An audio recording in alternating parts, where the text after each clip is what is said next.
नमस्ते मित्रांनो, लग्नाची बेडी या मालिकेच्या होणाऱ्या पुढील भागामध्ये आपल्याला असं पाहायला मिळणार आहे की इकडे मधू आणि सिंधू दोघी सुद्धा बोलत असतात। त्यावेळेस लगेचच मधू सिंधूला बोलते की आता सावीला तिच्या हक्काचे बाबा मिळणार। त्यावेळेस सिंधू मधूला म्हणते की राघवच सावीचे बाबा आहेत आणि राघवच इथून पुढे सावीचे बाबा राहणार, हे सत्य बदलणार नाही। त्यावेळेस लगेचच मधू म्हणते की सिंधू, तुला मला आणि राघवला एकत्र बघायचंच नाही, मुळात तुला लग्नच करायचं नाहीये।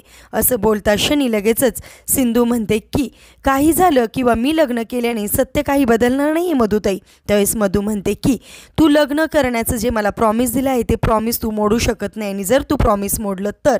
त्यावेळेस सिंधू म्हणते तुम्ही सारखं सारखं तोच विषय काय बोलताय मधुताई। त्यानंतर मधू चिडते आणि म्हणते की जर तू या लग्नाला होकार दिला नाही तर।